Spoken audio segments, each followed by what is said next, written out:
जय हिंद दोस्तों। आज हमारा टॉपिक रहेगा बायोलॉजी का बहुत इम्पोर्टेंट मादा जननांग। आज हम इसके बारे में जानेंगे पूरे डिटेल्स से मादा जननांग होता क्या है और इसका फिगर के साथ जानेंगे, इसका इमेज के साथ यहीं पे। तो हम पहले जान लेते हैं मादा जननांग होता क्या है। देखिए, मादा मतलब महिला हो जाता है या स्त्री। ठीक है, महिला या स्त्री का जो जनन करने वाला जो अंग होता है वही कहलाता है मादा जनन। मतलब जिससे कोई जनन किया जाए, कोई बच्चा पैदा होता है या उसमें सहायता करता है, वही होता है मादा जननांग। तो हम पहले जानते हैं मादा जननांग का, पहले हम फिगर बना लेते हैं।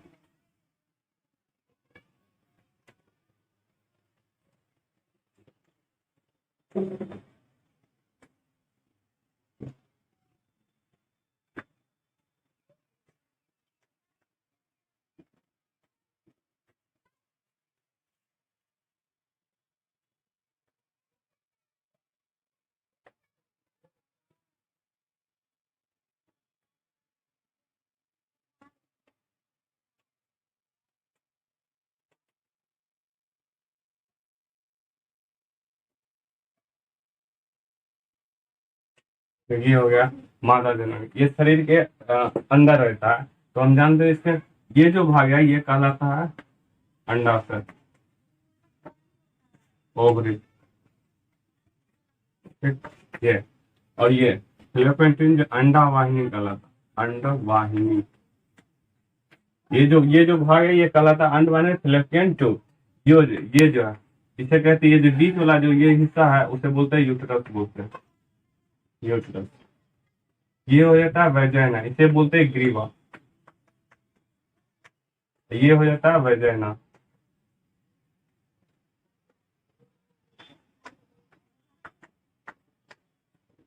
वेजाइना, तो ये हो गया।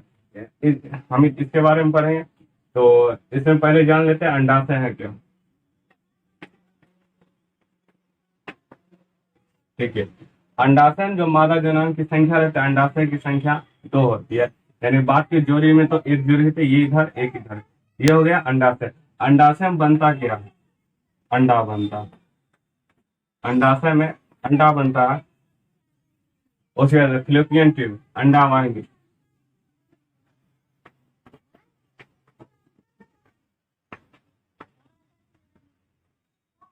फिलोपियन ट्यूब, फिलोपियन जब अंडा परिपक्व हो जाता है तो फिलोपियन ट्यूब के माध्यम से यहाँ यूट्रस में आता है। इस इधर से आगे इस तरह से अंडा फिलोपियन ट्यूब से आगे। और बात करें तो निषेचन की, तो निषेचन यही फिलोपियन ट्यूब में ही होता है। और ये होगा यूट्रस। यूट्रस में ही बच्चा पलता है।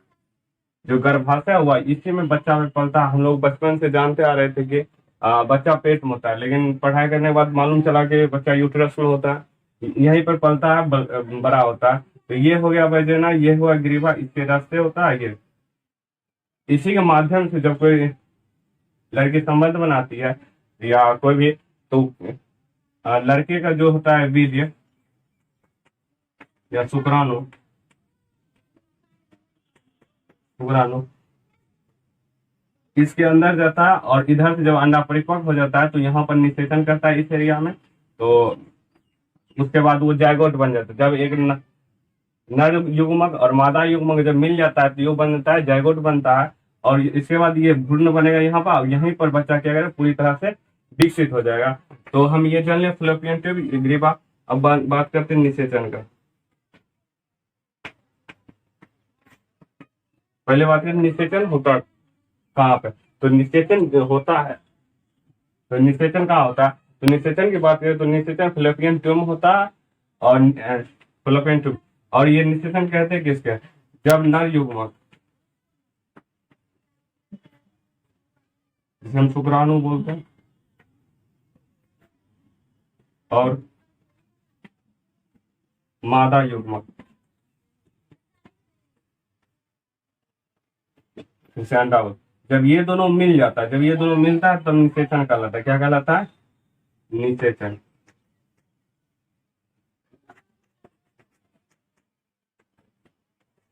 तो ये निषेचन कहता है, निषेचन कहलाता है फर्टिलाइजेशन।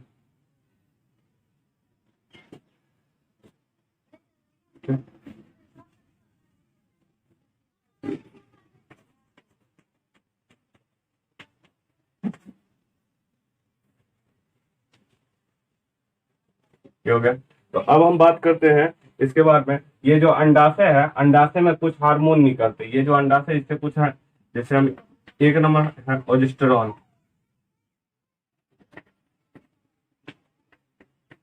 दूसरा हो गया प्रोजेस्टेरॉन,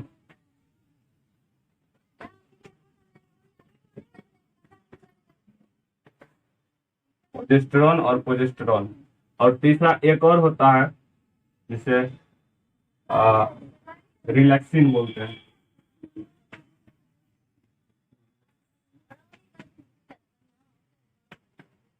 रिलैक्सिन हार्मोन, ये 3 प्रकार का हार्मोन होता है। ये प्रोजेस्टेरॉन जो हार्मोन होता है, ये गर्भ धारण करने में सहायता करता है, प्रोजेस्टेरॉन। और ये जो हार्मोन होता है, ये प्रोजेस्टेरॉन, ये मासिक चक्र को निर्धारित करता है कि कब होगा मासिक चक्र। प्रोजेस्टेरॉन क्या करता है ये।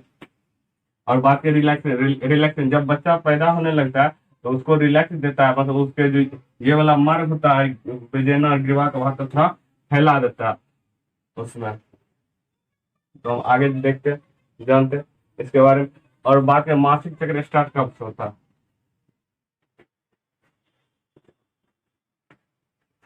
मासिक चक्र या मेंस्ट्रुएशन साइकिल भी बोलते हैं, एमसी जिसे बोलते हैं, मेंस्ट्रुएशन साइकिल या मासिक धर्म, मासिक, ये सब का कम ये देखिए। ये मासिक चक्र चलता कब से, लड़कियों में 12 से 13 वर्ष में ये स्टार्ट हो जाता है, जब से अंडाशय में अंडा बनना स्टार्ट कर देता है। तो इसमें क्या होता है, जब अंडा, इसमें लगभग 28 दिन का टाइम लेता है। 28 दिन में प्रथम 7-7 दिन का रहता है। ये पहला जो सप्ताह रहता है, ये अंडा इसमें बनता है, पहला जो सप्ताह रहता है ये अंडा बनना स्टार्ट होता है। और दूसरा अंडा, दूसरा सप्ताह में जो होता है अंडा बन के पूरी तरह तैयार हो जाता है। और और इस समय भी बन गया, तो मतलब इस समय को, इस टाइम में जो रहता है 12 या 21-22 दिन, इस टाइम को कोई भी अगर औरत को संभोग करते, ये संबंध बनाती है, तो उससे बच्चा होने का, मतलब उसे गर्भ धारण करने का बहुत ज्यादा चांस होता है, अन्यथा चांस नहीं का। उसके बाद क्या होता है, ये 25 ले लेते टाइम। तो ये जो और जो टाइम बच गया 3 से 4 दिन तक या एक सप्ताह तक, ये क्या करता है, बाहर निकल जाता है, जितना भी इसमें होता है, इसका मोटे, इसका जो परत होता है ये मोटा हो जाता है, और इसके पूरा थ्रू बाहर थोड़ा ब्लीडिंग होता है और वो बाहर निकल जाता है। इसी को बोलते हैं मेंस्ट्रुएशन साइकिल, ठीक, मासिक। तो आप पता कर, अब बात करते हैं, अब कुछ और भी जानते हैं, वीडियो कट करो।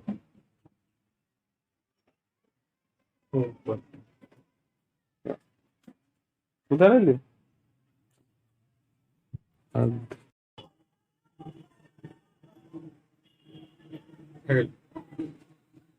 तो हम जानते हैं क्या कि गर्भ धारण के कुछ परिस्थितियां, मतलब गर्भ धारण कब होगा कब नहीं होगा, इसके कुछ रीजन है, तो इसे जानते हैं। संभोग क्रिया से हमेशा गर्भ धारण नहीं होता। संभोग क्रिया से मतलब कोई भी सेक्सुअल रिलेशन कोई लड़का लड़की मानता है, तो हमेशा चांस नहीं होता है वो कि लड़की का गर्भ धारण हो ही जाए। तो जैसे हम ये जाने थे, इसमें अंडाशय क्या होता है, ये अगर बन, जिसमें नहीं बन रहा है, उस समय अगर कोई लड़का, कोई कोई लड़का अगर कोई भी संभोग या सेक्सुअल रिलेशन न बनाए, तो वो क्या करता है, उस समय गर्भधारण लड़की का नहीं होगा। या तो हम बताया अभी 7 से 10, लगभग यहाँ से 12 से 22, अगर टाइम जो होता है मासिक चक्र मेंस्ट्रुअल साइकिल का, 12 से 22 दिन के अंदर कोई सेक्सुअल रिलेशन संभोग करेगा तो गर्भ धारण हो सकता है, मतलब उसका चांस अनिवार्य, मतलब अनिवार्य रूप से एक दिन में अगर संभोग करने से नहीं होता है, बाई चांस किसी का हो जाए तो होता है। तो हम बात करते हैं ये अंडाशय बनता, देखिए अगर 1 महीना अंडा से अंडा इसमें बना, दूसरा महीना इसमें बनेगा, तीसरा में, मतलब एक साथ जो अंडा रहता है वो नहीं बनता है एक साथ। अगर 1 महीना इसमें बना तो 1 महीना इसमें बनेगा, ठीक। और जिस समय मतलब लड़की जो प्रेग्नेंट रहती है, उस समय क्या करता है, इसमें अंडा बनता है ना, बल्कि अंडा बनना रुक जाता है। तो उसको हम आगे बताएंगे। देखिए अगला कह रहा है फलोपियन ट्यूब तथा यूट्रस में सूजन नहीं होना चाहिए। मतलब ये जो रहता है यूट्रस या फलोपियन ट्यूब और यूट्रस, इसमें सूजन, घाव घोष या कोई भी अंदरूनी बीमारी इसमें नहीं होना चाहिए। अगर हो गया बाई चांस है तो उसका गर्भ धारण नहीं हो सकता है। ये अगला बात करते हैं, स्पर्म की संख्या सामान्य होती है। स्पर्म जो शुक्राणु होता है, ये इसका अगर बात करते हैं,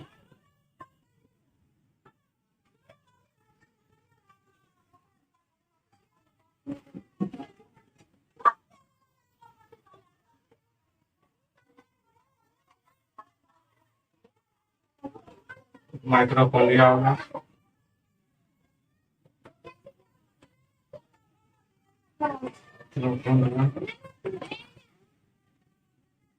केंद्र पे रहता, फिर इसका बोलते केंद्र के अंदर फिर होता, और ये हो गया कुछ, ये भाग ग्रीवा कहलाता, क्या कहलाता है? ग्रीवा कहलाता। ये हो गया शुक्राणु का फोटो, और अंडाणु इस टाइप का रहता है। ये रहता है शुक्राणु, ये जो ये हल्का मोटा रहता है, उससे शुक्राणु से ये बड़ा भी रहता है। इसमें क्या रहता है, जब ये इसमें घुस जाएगा तो ये क्या करेगा, बहुत ही टाइट बंद हो जाएगा। इसमें बहुत सारा शुक्राणु क्या करते आते हैं, लेकिन उसमें मिल ही एक ही अंदर घुस पाता, उसके बाद ये लॉक हो जाता है। इसका भी पूरा सेट नहीं करता, इसका जो सिर्फ सिर घुसता है और ये सब टूट के बाहर निकल जाता है। उसके बाद यहाँ जो ये हो गया, यहाँ मिल गया, नर युग्मक और मादा युग्मक मिल गया, तो ये उसका निषेचन हो जाएगा, उसका जायगोट बन जाएगा, जायगोट से भ्रूण बनेगा। ठीक, उसके बाद हम आगे देखते हैं इसके बारे में कुछ, वीडियो नहीं बने देखते कर लगे।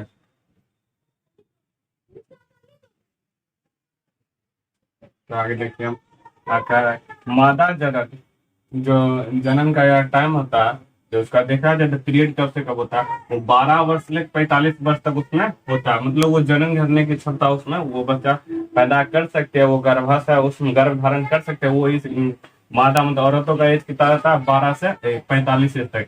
इसी 12 टाइम से उसका मेंस्ट्रुएशन साइकिल चलना स्टार्ट हो जाता है।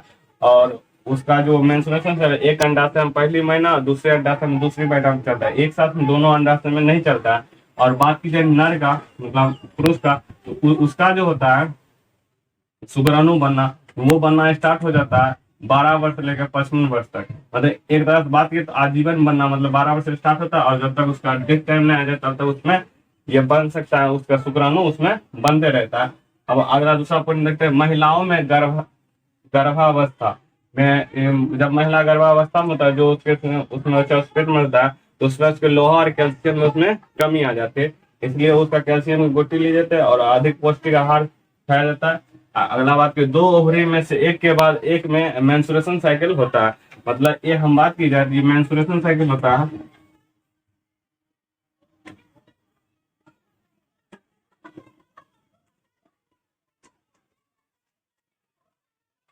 अगर पहला महीना इसमें होगा तो दूसरा महीना इसमें होगा, मेंस्ट्रुएशन साइकिल, जो उसके बाद वो बाहर निकल जाएगा। उसके बाद फैलोपियन ट्यूब में क्या कहता है, जब फैलोपियन ट्यूब को काटा जाता है, मतलब इसको कट किया जाता है, इसको बोलते हैं ट्यूब कट देता है। अब इसी तरह हम बढ़े होंगे नर जननांग में, जब वेज डिफेंस को काटा जाता है तो उसको वेज कट भी बोलते हैं, मतलब नसबंदी करते हैं। तो इसमें जब औरतों में इसको काटा जाता है, जिससे उसके बाद वो कभी भी मौन नहीं बन सकती है, उसको बोलते हैं ट्यूब कट भी बोलते हैं। तो आगे देखते हैं हम सेरोगेट मदर किसको कहते हैं। सेरोगेट मदर इसमें क्या करता है,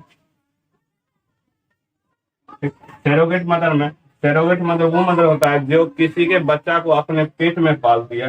वो किसी और का बच्चा कहता है, जैसे ये तो कभी छोटा छोटा नहीं होगा, ये कोई बड़ा फिल्म स्टार हो गया या कोई भी नेता उता को हो गया, तो उसके लिए उसका अगर कोई फिल्म स्टार का मान लिए बीवी है जो अपने पेट में कोई फिल्म शूटिंग हो रहा है, वो चाहती नहीं कर, लेकिन वो बच्चा चाहती है, लेकिन खुद के पेट में नहीं चाहती, तो किसी और के पेट में ये वो अपना जो कहता है स्पर्म और निषेचन बाहर करा दिया जाता है उसका। और फिर जब निषेचन हो जाए तो ये टेस्ट ट्यूब बेबी कहलाता, तो उसके बाद वो सेरोगेट मदर में डाल दिया जाता है। तो बात की जाए टेस्ट ट्यूब बेबी, तब इसको बाहर जब बाहर निषेचन कराया जाता, नर युग्मक और मादा युग्मक को निषेचन जब कराया जाता है, ये कहलाता है टेस्ट ट्यूब बेबी। ठीक, और उसके ये सर्वप्रथम भारत की बात है तो 1986 में, और मुंबई के इंदिरा में हुआ था, मुंबई हुआ तो 1986 में, इंदिरा नाम की थी एक बच्ची। इसके बाद के इम्यूनेटिक सेप्टोसिस से गर्भाशय से लिंग पता करते जो है इम्यूनिटी सेप्टिस, तो इससे क्या करते हैं लिंग का पता करते हैं डॉक्टर लोग ने। आज के लिए ये कानूनी एक तरह से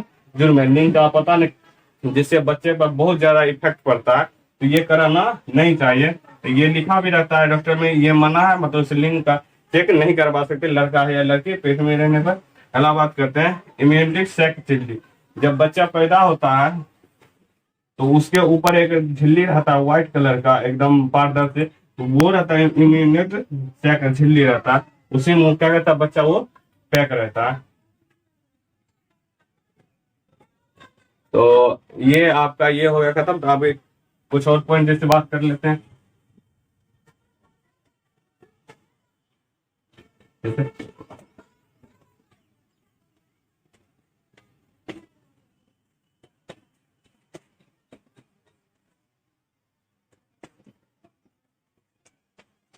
जब नर युग्मक और मादा युग्मक मिलता है तो ये तो निषेचन कहलाता है।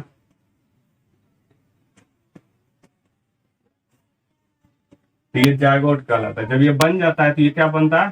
जायगोट बनता है, युग्मनज बनता है। ठीक। और जायगोट कुछ समय बाद ये भ्रूण बन जाता है, एम्ब्रॉय बन जाता है, भ्रूण एम्ब्रॉय। एम्ब्रॉय जब शिशु के रूप ले लेता है, एम्ब्रॉय कहते हैं किसको? ये देखिए, ये जो एम्ब्रॉय होता है, जब तक बच्चा पेट में है, मतलब गर्भ में रहे, तो क्या कहते हैं, तब वो एम्ब्रॉय कहलाएगा। और जैसे वो बच्चा बाहर निकले, शिशु या बच्चा लड़का होगा तो लड़के शिशु कहलाएगा। तो समझ गए एम्ब्रॉय किसको कहते हैं? जब तक बच्चा पेट में रहेगा तो एम्ब्रॉय के जायगोट। जब ये नर युग्म मादा युग्म मिल जाता है तो इसे हम जायगोट बोलते हैं। जब यही क्रिया को हम निषेचन भी कहते हैं। तो आई होप ये टॉपिक बहुत अच्छे से समझे होंगे। एक बार नहीं समझे फिर से दोबारा देखिए और चैनल को सब्सक्राइब करें, लाइक भी करें। धन्यवाद।